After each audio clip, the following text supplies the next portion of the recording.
va entamer maintenant notre débat de cette matinée. On va parler des initiatives menées pour initier la valeur du patriotisme chez les jeunes. Et pour parler de ce sujet, on a l'honneur d'accueillir sur le plateau Dr Mouna Al-Halawani, qui est directrice des relations culturelles aux instituts nationaux. Bonjour madame. Bonjour madame. Donc, on va commencer par les initiatives ces initiatives pour initier la valeur du patriotisme chez les jeunes. Alors, on va commencer par quel âge, selon vous? Dès le jeune âge ou les adolescents? Non, dès le jeune âge, bien sûr, à la maison, avant même de lire et d'écrire. C'est ce qu'on entend à la maison, ce qu'on voit à la télé, c'est que les sorties qu'on fait en famille ou à l'école, c'est trop tôt, il faut le faire trop tôt. Parce que les élèves, ils sont comme des éponges, on le dit, ils absorbent, ils accueillent toujours des infos. Donc, ce qu'ils entendent dire par les parents à la maison, ils les assimilent et puis ils le reproduisent après. Mais il faut bien sûr les alimenter par les informations vraies et positives à propos de leur patrie, parce que s'ils ne l'ont pas, ils ne seront pas fiers de leur pays. On est toujours fiers des choses positives qu'on a. Je pense que, par exemple, une visite aux pyramides ou au musée du Caire fera un tout petit peu plus d'attachement de cette nouvelle génération aux valeurs de patriotisme avec leur pays. Bien sûr, vous avez raison. Une visite aux pyramides, même une promenade sur le Nil ou bien une balade sur la corniche. Et en même temps, on se promène, on leur raconte toujours l'histoire de la place où on est. Et il y a au musée égyptien, il y a un secteur exprès pour les tout petits. Il y a le musée des enfants, donc là, ils ont tout, mais ils peuvent aussi manipuler, ils peuvent faire, et même pour les enfants en difficulté aussi. Donc, pas raison de ne pas le faire. Et dans les écoles aussi, on organise aussi des visites pour les sites touristiques en Égypte. Mais ces jours-ci, je remarque que il y a des visites plutôt pour je pense des parcs, des lieux un peu pas touristiques, mais un peu pour se distraire. Oui, c'est ça. Des cinémas, par exemple. Alors, il n'y a pas ce trait lié à l'histoire égyptienne. Mais on peut faire les deux, pourquoi pas? Par exemple, au musée d'agriculture à Doki, ils peuvent se promener, il y a un jardin où ils peuvent prendre leur petit déjeuner. Et aussi, il y a l'histoire scientifique, on peut dire, de l'agriculture en Égypte. Et même, il y a des proverbes, il y a les mois coptes, avec chaque mois, il y a un proverbe, il y a tout, par exemple, dans cette place. Et ils peuvent aller, bien sûr, au cinéma, ils peuvent aller dans des parcs d'attractions, mais ils peuvent aussi faire les deux en parallèle. Il ne faut pas négliger l'un des deux. Madame Mouna, si on parle de nos jours, on parle que la plupart du temps, les enfants et les jeunes passent leur temps sur les médias sociaux, que ce soit Facebook, Instagram ou quoi que ce soit. Alors là, ils aiment admettre ce qu'ils voient sur ces réseaux sociaux. Alors une fois qu'il n'y a pas, par exemple, une mention que l'Égypte était un pays qui a fondé la civilisation du monde entier, il ne va pas se relier avec un tel concept. Alors, qu'est-ce que nous devons faire sur les réseaux sociaux pour, je dirais, attirer cette nouvelle génération à leur pays? Avec la nouvelle génération, il faudrait plutôt leur parler en utilisant leur langue. Par exemple, le hashtag. Mais on inclut sur ce hashtag-là tout ce qui est positif, tout ce qui est là pour illuminer l'image de leur pays. Et en leur montrant la gloire des anciens est aussi actuelle. Parce que tout le temps, ils entendent parler de 7000 ans. Bon, et maintenant? Maintenant, vraiment, on fait beaucoup de choses et c'est très remarquable. Mais il faut le montrer. Eux, ils ne le voient pas. Donc, il faudrait bien sûr le montrer d'une façon qui soit accommode plutôt à leur façon à eux. Sur Facebook, à la télé, à la radio, même des flashs comme ça. C'est pas de longue durée parce qu'ils n'ont pas le temps vraiment. C'est pas eux seulement, c'est la génération. Ils n'ont pas la patience. Oui, voilà. Et ils n'ont pas le temps de lire, ils n'ont pas le temps de chercher. Donc, c'est à leur présenter comme si c'était un petit sandwich takeaway comme ça. Vous avez lancé plusieurs initiatives. Donc, la dernière, c'est Ma'arakat Wa'i ou bataille de conscience. Alors, parlez-nous de cette initiative. Ça, vraiment, j'en avais besoin moi-même parce qu'au début, il y avait beaucoup de choses que je ne comprenais pas.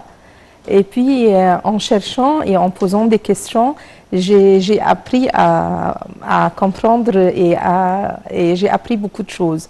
Donc, je me suis dit, si moi-même, qui ai le temps de chercher, de lire, il y avait beaucoup de choses que je ne comprenais pas, bon, peut-être aussi mes enfants, leurs amis, la famille, les amis aussi à nous.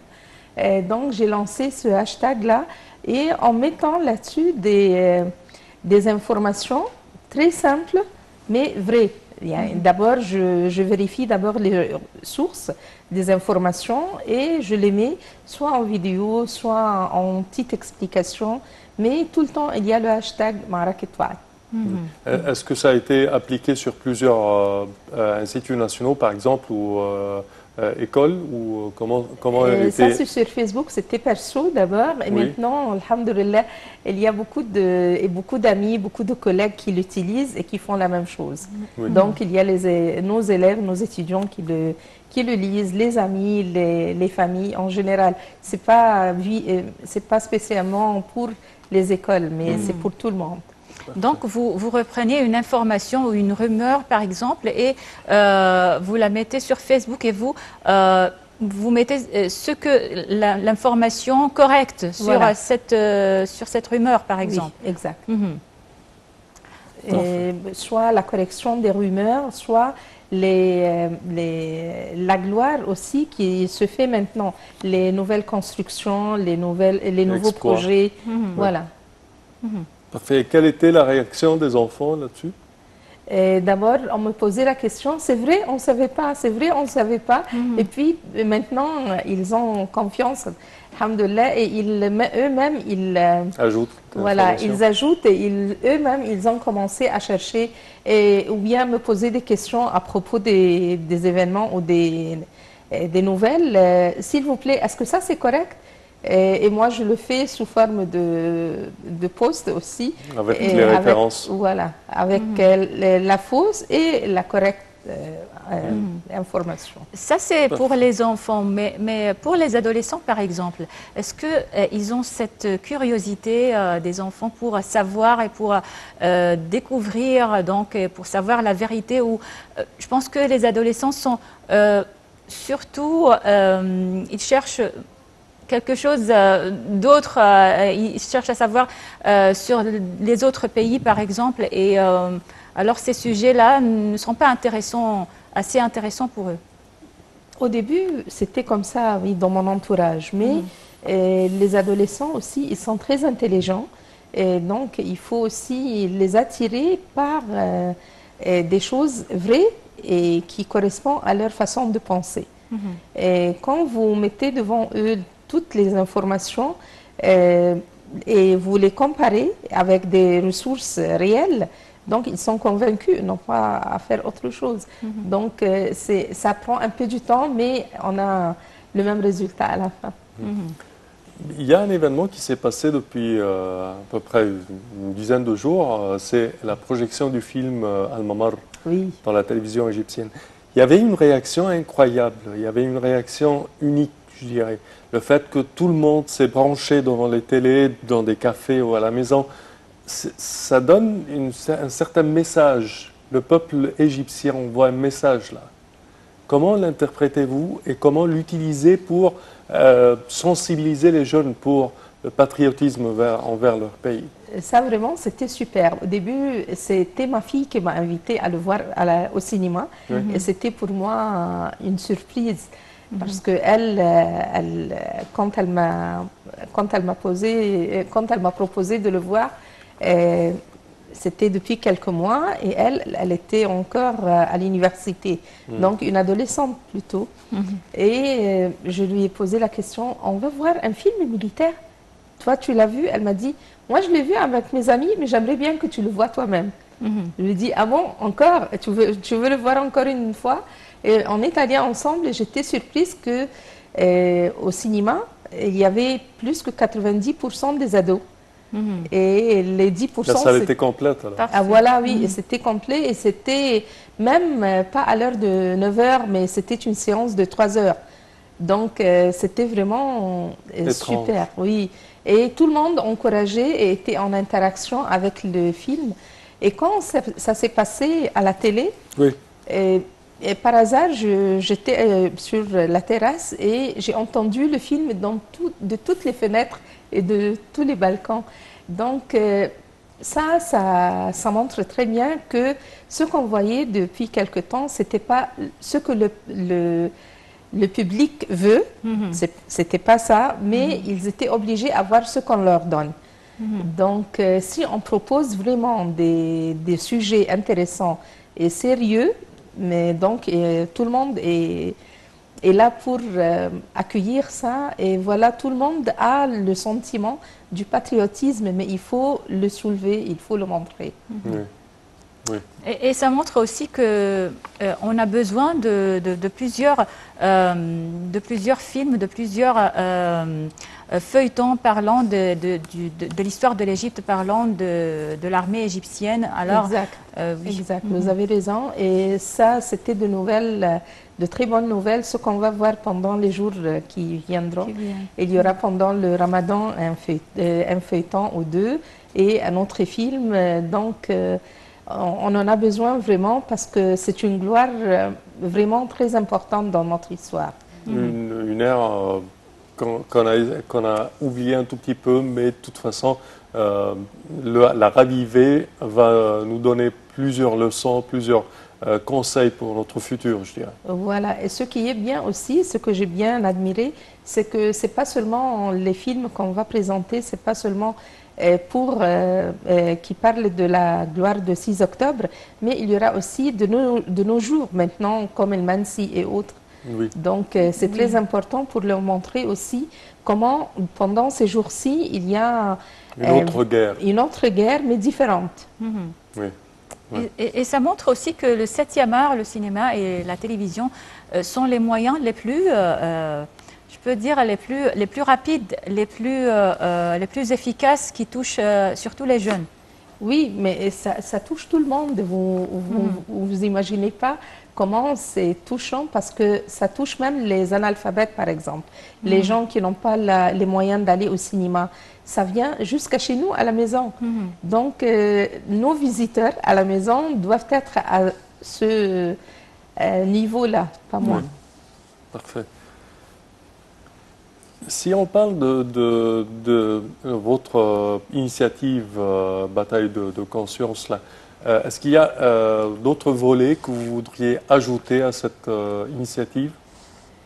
Pour le moment, ça concerne tout ce qui touche le patriotisme et notre pays et ce qui est en relation, même ce qui nous entoure dans le monde arabe.